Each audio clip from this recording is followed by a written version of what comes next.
tunnistust. Ma kuulasin ja mõtlesin, et ega on väga keeruline paremat jutlustada hakata.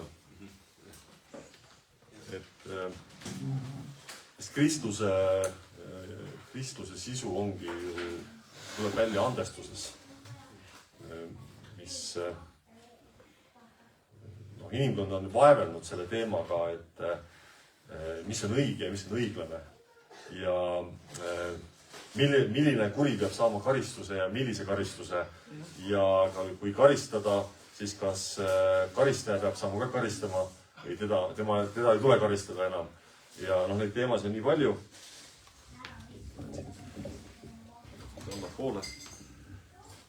Aga täna on advent ja me räägime ikkagi teema on ootus. Ja ma loen siis tänase teise advendi jumalateenistuseks piibli koha, mis mitte kuidagi advendiga ei sobi. Sa seda teed. Ja selle on ka mõte. Mattuse evangeeliumi 26. peatükk, nii et kui saad aru, siis see on evangeeliumi lõpus. Ei ole kuidagi seotud Jeesuse sündimisega. Ja salmid 36-39 on siis kirjas selline. Et Mattuse evangeelium 26. peatükk, salmid 36-39. Siis Jeesus tuli koos nendega paika, mida hüütakse Getsemaniks. Ja ütles jüngritele, istuge siin, kuni ma lähen ja palvetan seal. Ja ta võttis enesega kaasa Peetruse ja 2 Sebeduse poega ning muutus kurvaks ja tundis ahastust. Siis ta ütles neile, mu hing on väga kurb surmani. Jääge siia ja valvake koos minuga. Ja ta läks pisut eemale, langes silmile maha ja palvetas, minu isa, kui see on võimalik, siis möödugu see karikas minust. Ometi järgu sündigu nõnda, nagu mina tahan, vaid nii nagu sina. Kas pole täiesti mittesobilik jõuludele, jõuluajale sobib piibli koht, kus me ei räägi mitte Jeesuse sündimise tulemisest, me ei räägi inglistest, me ei räägi karjustest, me ei kuule seda põnevat lugu, kuidas need asjad juhtusid. Me ei mõtle nende 3 kuninga või targa peale, me ei räägi jõulutähest, aga me räägime hoopis Jeesuse elu ühest kõige süngemast hetkest. Sellest süngem oli ainult see ristilöömine ja risti peal suremine. Aga see teadmine, kus Jeesus on seal Getsemani paigas, aias, paasapühade ajal umbes 2000 aastat tagasi ja ta teab, mis teda ees ootab. Ta on küll jõudnud Jeruusalemma, teda on vastu võetud kui kuningas, mõned on uskunud, et tema ongi see poliitiline vabastaja ja ta ise teab, et ta peab surema. Ja siis ta palvetab selle palve ja see on selline, on näha, et kuidas see palve on meieni jõudnud, siin on ka ära toodud, et oli 3 inimest, kes olid seal juures. Peetrus ja seal Sebeduse pojad, 2 venda. Ja Jeesus palvetab, minu isa, kui see on võimalik, siis möödugu see karikas minust. Ometi järgu sündigu nõnda, nagu mina tahan, või nii nagu sina. Seda ta räägib enda surma kohta. Usklikina me siis elamegi sellises pidevas advendi ajas tegelikult. Et see ei ole siis mitte see novembri lõpp, detsembri algus kuni siis jõuludeni, vaid me elamegi pidevas ootamises. Ja eelmine pühapäev me rääkisime seda, kuidas me elame Kristuse poole, Kristuse tagasi tulemise ootuse poole. Kuid me elamegi inimestena ka sellises ootuses, et me ootame, et meie unistused, igatsused, soovid täituksid. See on peamine teema romaanides, filmides, lugudes, isegi koguduse tunnistustes me kuuleme seda, kus me räägime, et mul oli selline soov, mul oli selline igatsus, ma nii tahtsin, et Jumal midagi sellist teeks. Ma palvetasin ja ma sain. Ja siis me mõtleme, et ma tahaks ka midagi sellist. Ja siis on see tunne, et kui ma nüüd palvetan samamoodi, samasuguse palve, siis peab minuga ka midagi samasugust juhtuma. Ja enamasti ei juhtu. Ja kui on juhtunud, siis me ütleme, et see on palve vastus. Ühesõnaga, et me elame sellises ootamises inimestena ja ka kristlastena. On olemas selline mõtlemine, mille kohta kasutatakse sõna maagiline mõtlemine. Ma olen sellest ka natuke rääkinud, aga maagiline mõtlemine ütleb see, et tuleb välja mõelda mingisugune tehnika, mingisugune kindel viis, mingisugune kindlad sõnad, et kuidas saada siin elus, siinpoolses elus kätte kõik see, mida ma soovin, igatsen, tahan. Ja ma pean kasutama lihtsalt õigeid vahendeid, et mõjutada vaimumaailma, et mõjutada Jumalat, et mõjutada seda vaimset reaalsust ja nii luuakse erinevaid põnevaid, ägedaid, erutavaid õpetusi sellest, et kas peab ütlema välja õigeid kristlikke sõnu, peab manifesteerima, peab deklareerima, peab usus välja ütlema, mida iganes tegema ja see kõik on see, et kui ma selle õige nupu saan kätte ja kui ma seda nuppu vajutan, siis Jumal hakkab ainult vastama. Ja mõned on justkui selle nupu leidnud ja nemad vajutavad selle nupule ja neil läheb hästi, aga mina ei ole seda nuppu veel leidnud. Aga see on mingis mõttes siis selline hoiak, nagu on lapsel jõulude suhtes. Poisid, mida teie jõuludelt ootate? Mina ootan endale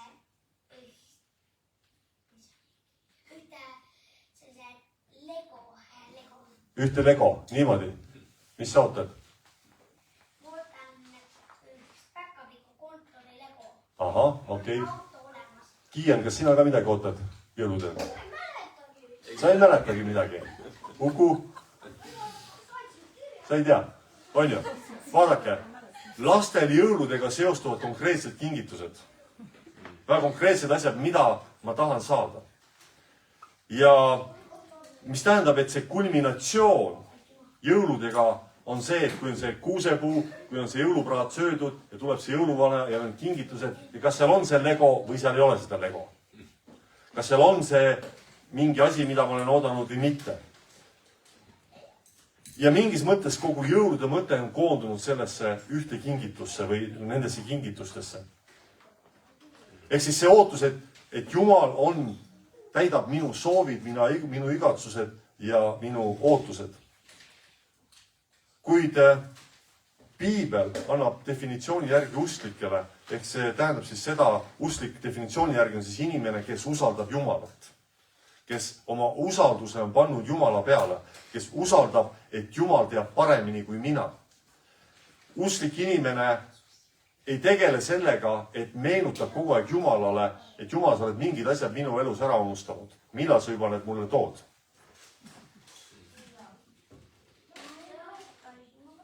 Kas sul ei tule tuttavalt, et mina päriselt olen selline usklik olnud, et ma olen Jumalale pidevalt meelde tuletanud, Jumal, mul on väga head mõtted, väga head plaanid, millal need asjad hakkavad juhtuma.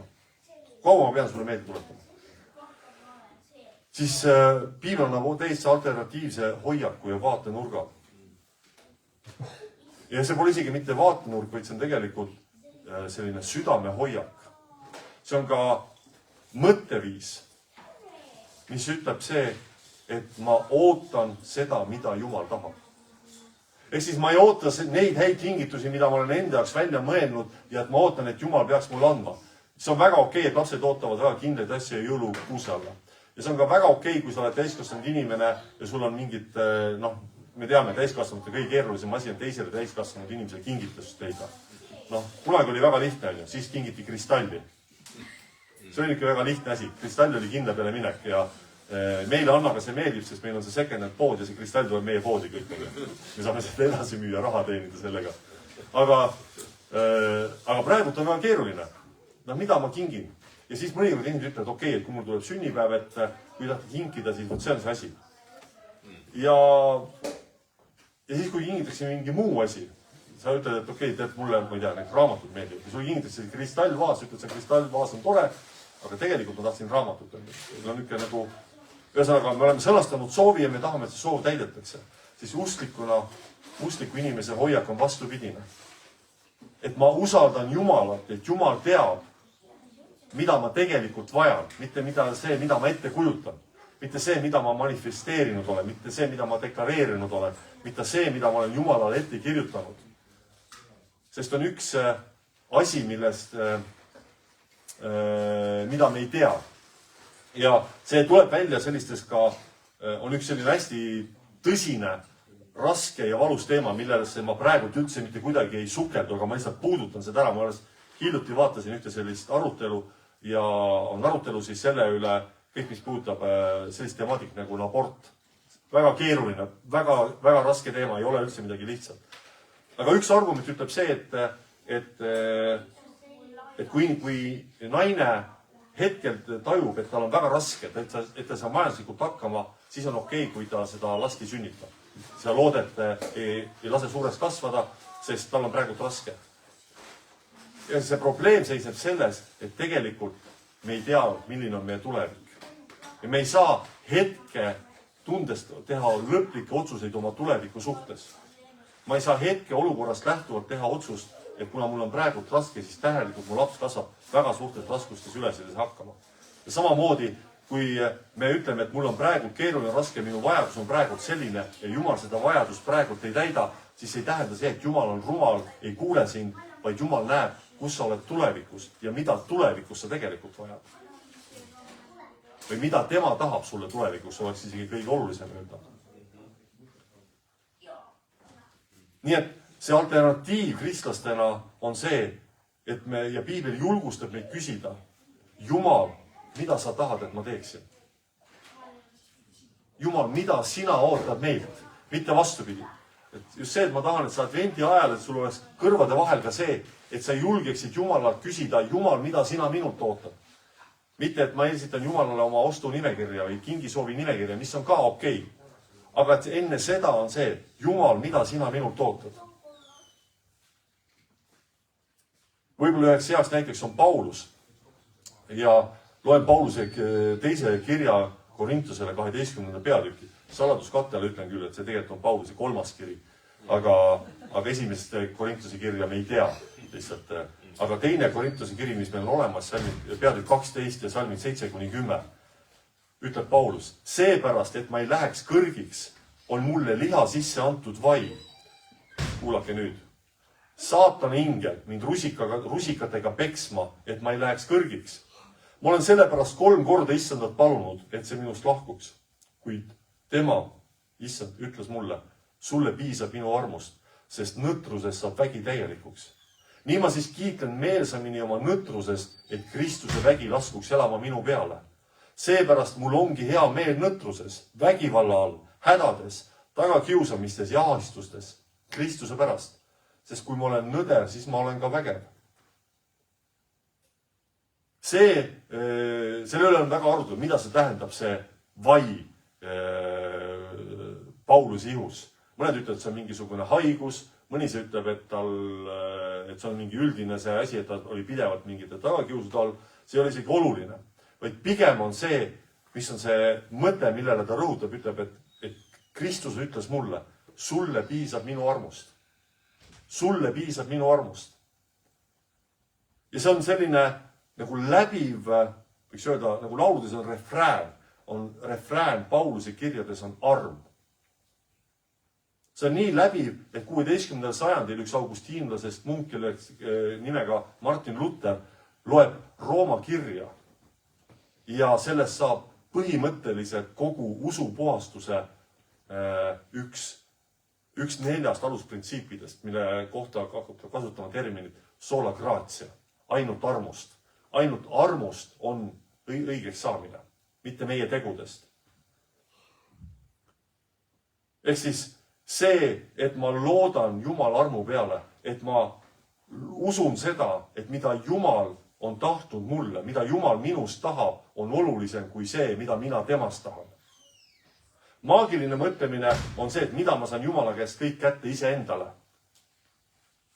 Usklik mõtlemine on see, mida Jumal sa tahad mulle anda, kuidas sa tahad mind kasutada, kellena sa tahad mind kasutada. Mida sa tahad, Jumal, kuidas on sinu tahe minu tööga seotud praegu? Kuidas on sinu tahe seotud nende inimestega, kellega ma olen? Kuidas on sinu tahe seotud sellega, kuidas ma veedan oma vaba aega? Kuidas on sinu tahe seotud sellega, kuidas ma veedan oma nädala lõpud? Kuidas on sinu tahe seotud sellega, mida ma vaatan internetist? Kuidas on sinu tahe seotud sellega, kuidas ma suhtun nende rahasse ja nii edasi ja nii edasi? Kas ma usaldan, et mulle piisab, et ka mulle piisab Kristuse armust? Kui me loeme Jeesuse seda palvet, mida ma siin ka juba lugesin, siis ta ütleb, et minu isa, kui see on võimalik, siis möödugu see karikas minust, ometi ärgu sündigu nõnda nagu mina tahan, vaid nii nagu sina. See sama motiiv kõlab ka meie isa palves. Sinu riik tulgu, sinu tahtmine sündigu. Ja me mõnikord ütleme sõnadega seda välja, aga me mõtleme minu riik tulgu ja minu tahtmine sündigu. Sest me usume, et üldiselt, nagu me enne kui tunnistuseks kuulsid, et üldiselt ma olen ju hea inimene. Üldiselt ma ei ole tore inimene ja me kõik niimoodi ka arvame. Seda ma olen ka öelnud, et ma teen varsti selle kursuse ja olen välja raamatud Mina ja minu tagasihoidlikkus. Niisiis, see usujulgus, millest me seda advendi ajal võime ka, mille peale võime mõelda, on see, et küsida ja oodata, mis on Jumala soov ja tahe. Ja siis ka usujulgus on siis ka sellesse astuda. Ma räägin ühe sellise isikliku tunnistuse ka siia otsa. Sellest, kus ma olen olnud ise selles kohas, kus ma olen Jumala käest seda küsinud ja ma olen ka selle sammu astunud. Kui ma läksin õppima seminari teoloogiat keskkoolist, praegu mõtlema olin umbes siis Saamoli vanune, see poiss, kes siin diivani peal magab praegu. Siis ma olin lõpetanud keskkooli, gümnaasiumi ja koguduse pastor, kus ma käisin, ma ei teadnud, mida õppida. Mul oli 5 valikut, mille vahel ma mõtlesin. Igasugused põnevad valikud. Siis mu pastor ütles, et kuule, aga Tartus on selline kool, et äkki tahad minna õppima seda sinna teoloogia. Ma ütlesin, okei, miks mitte? Ma ei tea, mida see teoloogia isegi tähendab. Aga mõtlesin, miks mitte? Pastor ütleb, järelikult on hea asi. Ja kui ma läksin sinna seminari õppima, õppisime teoloogiat ja siis hakkasime ühelegi mõtlema, et kes meist saab. Eriti keeruliselt olid meie kuusaajad, sest nad said aru, et see põhimõte meie koguduse liidus on see, et pastor saab olla ikkagi mees. Ja mõtlesin, et okei, tõenäoliselt on pastor. Ja ühesõnaga, ma hakkasin mõtlema, et minust saab kunagi pastor. Ja ma mõtlesin, et kui ma selle paberi on taskus olemas, siis ma olen pastor, ma olen diplomeeritud, valmis olema pastor. Ja esimene selline proovikivi oli see, kui see sama kogudus, Rapla vaba kogudus, kus ma olin saanud kristlaseks, see kogudus, kes oli mind koolides, kes maksis minu eest minu õppemaksud, kes talus mind sellisena, nagu ma olin. Seal pastor läks ära. Ta kutsuti teise koguduse peale, Viimsi koguduse peale. Ja meil oli kokkulepe selline, et meil oli ühe pastori kandidaadiga läbirääkimine. Ja kui tema mingil põhjusel ütleb ei, siis mina olen selles järgmine, kellega siis hakatakse kogudus läbi rääkima. Ja pastor oli ära läinud, see kandidaat ütles ei ja koguduse juhatuse esimees ütles, aga teate, mul on üks väga hea mees veel. Üks Allan Helde on, et võiks temaga rääkida Kohilast. Ja räägiti temaga ja temast sai pastor ja ma olin täiesti šokis, ma ei saanud aru. Minuga üldse ei räägitud. Mind lükati nagu kõrvale. Aga see oli selle mõttes, mida ma siis ei näinud, see oli, et Jumala tee, et Jumal tahtis, et ma oleksin Pärnus. Ja kui ma olin Pärnus, siis Kaius oli selline pisikene kutt, kes roomas pinkid all, kui mind pastoriks ordineeriti Soole valguskogudes. Alari Alliks oli pastor, aga mind ordineeriti ka pastoriks. Ma sain nagu selle pastori ordinatsiooni, ma ei olnud küll nagu pastorina ametis. Ja kui Alari ja Katrin läksid aastaks ajaks Vancouverisse, siis ma olin aasta aega selle koguduse pastor. Ma mõtlesin, et väga hea, et kui ma olen pastor, siis see asi juba töötab iseenesest. Ja kui see aeg sai läbi, siis ma mõtlesin, et ma ei taha pastor olla. Ja peale seda oli siis selline see suurem kriis ka mu enda isiklikus elus. Ja siis me olime selles olukorras, kus oli meil Kristjan pastoriks olnud ja Kristjan läks ära ja meil ei olnud pastorit meie kogudusel. Ja ma ei tahtnud pastoriks saada tegelikult. Päriselt ei tahtnud pastoriks saada. Ma olin mõelnud, et see on selja taga mul. Ma olin teinud mingid otsused oma elus, millega ma olin kinni pannud need uksed. Ja siis, kui me käisime ka sellises koguduse ühe sellise siis grupiga, käisime sellise nagu M4 koolitus on või kursus, mis on siis mõeldud kas alustatavatele kogudustele, kogudused, kes tahavad mingi restardi teha. Ja seal on see põhiküsimus, meil oli see, et kes meil võiks pastoriks tulla. Me otsime pastorit. Meil olid siin mingid läbirääkimised siin, Janek Puussepp ja mingid mõtted olid siin veel ja need vastused kõik oli ei. Kuni ma mäletan, kui ükskord, kui ma jutlustasin koguduses lihtsalt. Mõtlesin, jutlustada võin ikka. Ja ma rääkisin sellest, et kuidas me saame kogudust armastada. me oleme rääkinud seda, kuidas Kristus armastab kogudust, aga siis see, kuidas mina saan armastada kogudust. Ja selle sama jutluse ajal, mis on kõige kummalisem, Jumal rääkis minuga.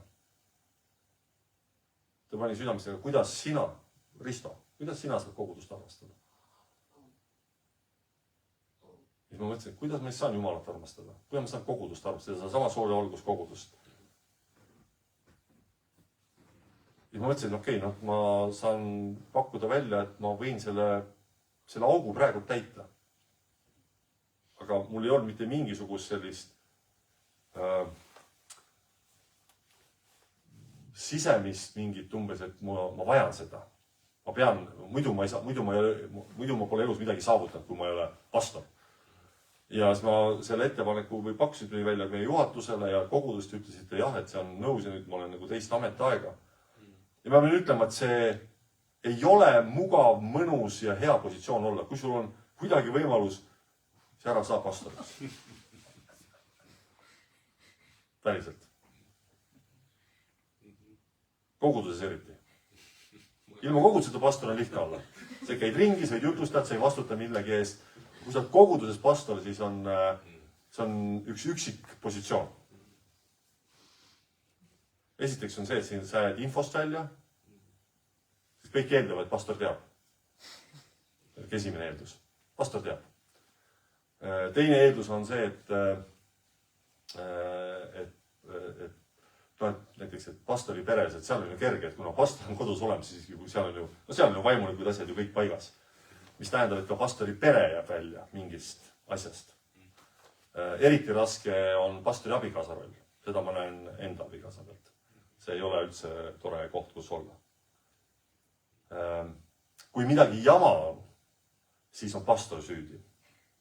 Kui midagi hästi on, siis on see koguduse liikmete isiklik karisma, isiklik saavutus, isiklik mingisugune ägedus, loovus, talent ja pastor peab olema kuidagi lihtsalt tänulik, et ta võib nende inimestega samas ruumis viibida.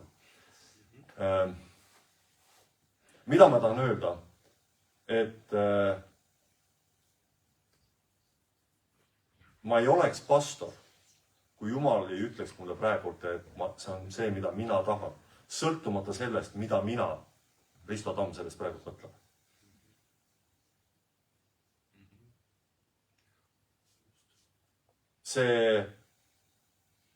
Sellel hetkel, kui ma ütlesin, et jah, ma olen nõus sellesse rolli võtma, seda vastutust võtma, ma ei teadnud, mida see mulle maksma läheb tegelikult.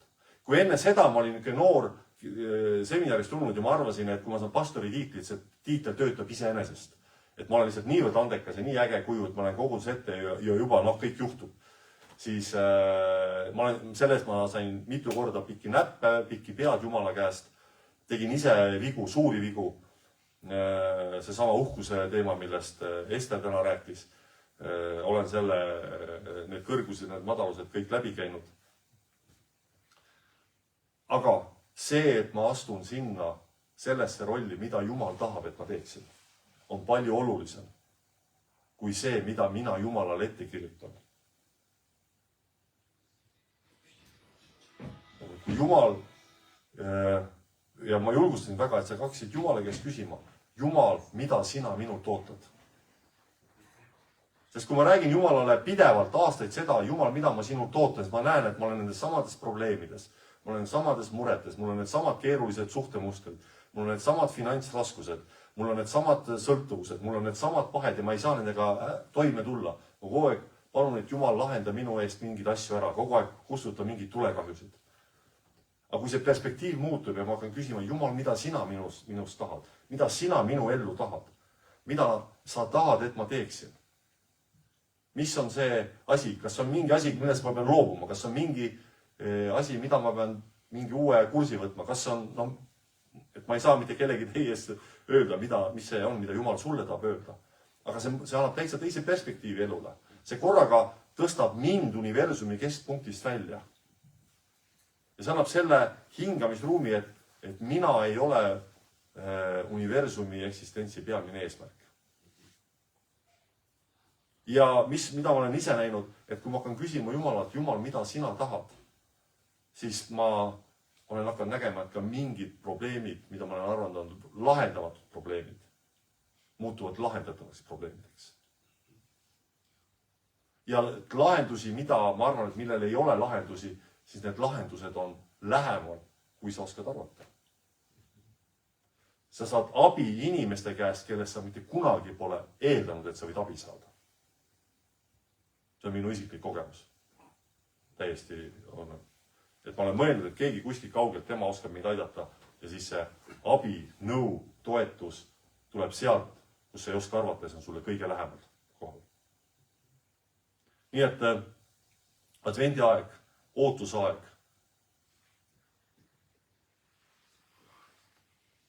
Küsime seda